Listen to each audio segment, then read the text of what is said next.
What is up, YouTube? It's Taylor here, and I am outside, as you can see. I'm sitting on my back deck here. It is a beautiful day in the Midwest.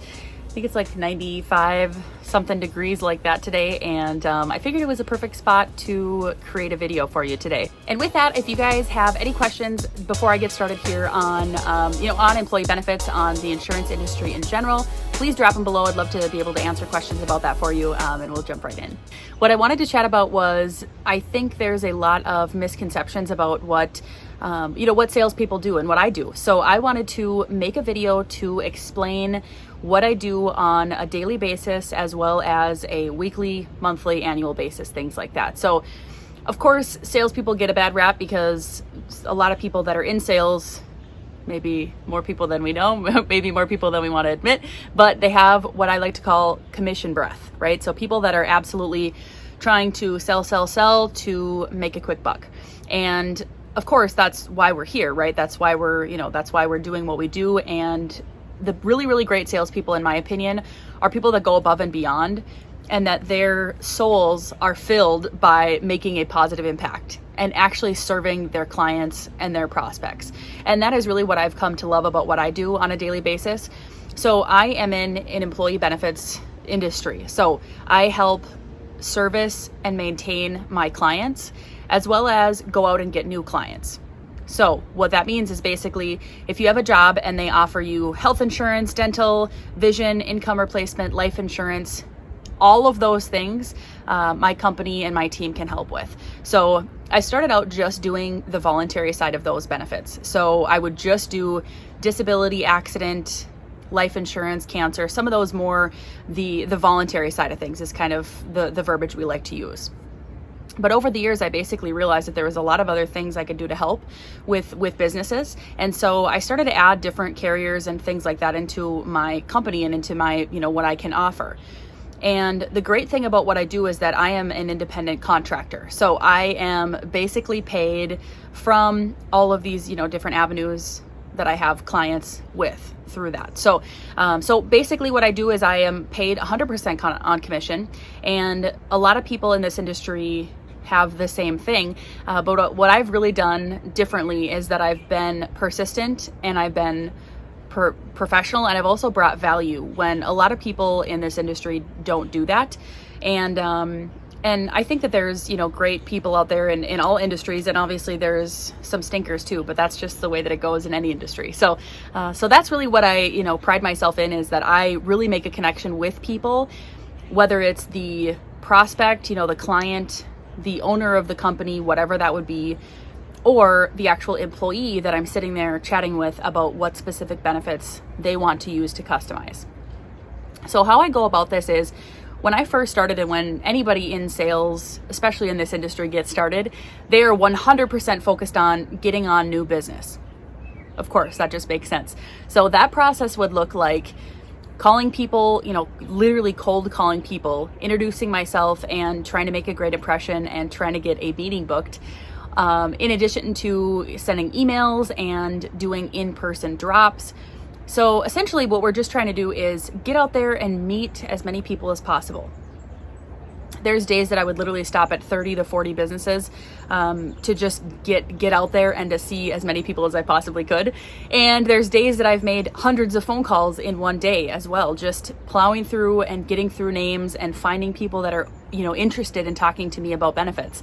And over time, you kind of get used to that rhythm. And a lot of people are terrified of cold calls. Like, people these days don't even want to pick up the phone to call to order a pizza. So it really is a lost. I think it's getting more and more lost. But in the same sense, I also feel like it is even more valuable these days, is being able to, offer that human connection and being able to offer that actual hands-on service. So that's what happens when you first start. You go, you're trying to get new businesses on board and so on and so forth. So that first initial contact that I make is basically an introduction. This is who I am. Please explain to me what you have right now for benefits, and explain to me some of those pain points. And my job and my role and my team's role is to basically help fill in those gaps. help service, help eliminate paperwork, help to do all of those things. And of course, there's a few follow-up meetings, and there's follow-up after follow-up after follow-up. And as we have all heard the phrase, the fortune is in the follow-up, I have made it, a point to myself to continue to follow up even long past when other people would have quit. And I think that grit and that resiliency is something that has served me very, very well over the years, which is great. So I follow up. They say, yes, Taylor, that sounds great. We're very excited to work with you. And I'm like, woohoo. I go do a little happy dance in my car and get excited again. So after that process starts, basically, so I've gotten them to agree to be a new client. After that point, I set up their open enrollment. Which basically means I sit with each employee to customize and go through their benefits and what fits their family's needs and their budgets. So set up the open enrollment. I run the open enrollment. So either me or somebody on my team or a combination of that, we sit with every employee to explain those benefits. So helping them answer questions, helping them figure out what level of coverage is probably going to be best for them and their families. So after that, basically, we get through everybody, we get all the forms signed electronically, and we are basically done at that point for this open enrollment. After that happens, I send them all the details, the company, the client, all the details of everything that needs to run through payroll. So that's really the beauty of all of this, is that it's all run basically automatically. So unlike other sales positions or other, sales industries, most other salespeople have to continually make a sale in order to, keep paying their bills, right? You can't just sell a car and then make money on that car, 3, 4, 5 years down the road. Now, granted, it's a very, very small percentage that I make, of course, off of all those, policies that I write. But the cool part about that is that it starts to compound over time. So, even if it's anywhere between 2 to 3 to 4%, every single month of that premium that I wrote, it does add up. And that is one of the most powerful things that I've learned through all of this is, again, making my money and my world work for me. And the insurance industry has absolutely been able to do that for me and my family, which has been absolutely so incredible.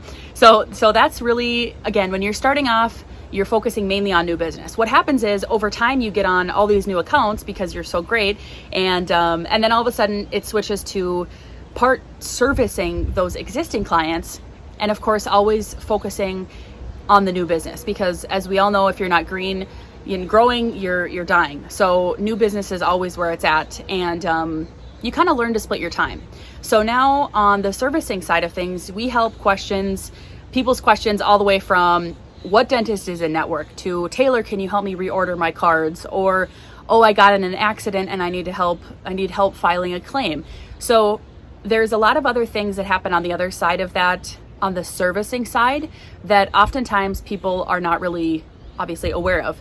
But what has happened to me over the last 4.5-ish years is that I was spending a lot of time doing the servicing. And that's great and fine, but at the end of the day, I was spending more time doing the servicing than I was opening new accounts. And as I said before, you can make a lot more money, obviously, if you continually open new accounts plus service your existing accounts. So you kind of get to this interesting point where you have to make a decision. Oh, I have a bug on me. So you get to a point where you have to make a decision. And I feel like this decision and this turning point and this crossroads happens for a lot of people that have experienced success in their life. Whether you own a construction company, whether you own, a real estate company, whether you're a realtor, all of these people need to get to a point where you're really uncomfortable doing everything and it's just not enough time, or you learn to delegate, take a step back and identify the actual key performance things that make you perform really well and really impactfully. So that's what I did, is I started to form more of a team around me of other people that can help with all of the things that I have going on. And I'm really grateful to have such great people on my team. It definitely helps with all of it. So, you have to get to a certain point though, because otherwise you won't really experience what that feels like, and you won't be able to have enough of a workload on the servicing side of it to be able to essentially hand off and train somebody else to do. But that's really one of the fun parts that I've loved about this position and about this career, is that I've gotten to experience so many different parts and pieces of all of it that I just have learned so much along the way. So, I'm not a complete expert or, professional in really anything, except for I know a lot about insurance. So, you just figure it out along the way, and I've done that really well. So, maybe not really well, but I've done that really well across the board of the time that I've spent doing what I do. So I really love what I do. It helps me to serve people. It helps me to grow people. And in turn, it also grows me and helps me accumulate wealth. And I just think that it's a great career. So anyways, I just wanted to make that video because there's so many misconceptions and so many things about insurance in general. And I want to be a person that always is here for somebody to, to have help answering questions, or to, be the voice that can help them decide on what's going to be the best choice for them and their family. So that's what I love. That's what I pride myself on. And if there's any questions that you specifically have about the insurance industry or about employee benefits or anything like that, please drop them below. I'd love to be able to answer those questions for you and maybe provide some clarity. And if you guys haven't yet already, please share this video, please like it and subscribe. And we all know that YouTube really loves when there's engagement, and that means that it's a quality video to share with more of the viewers out there. So I appreciate it again. Thank you for watching, and I'm excited to see you on the next video very soon.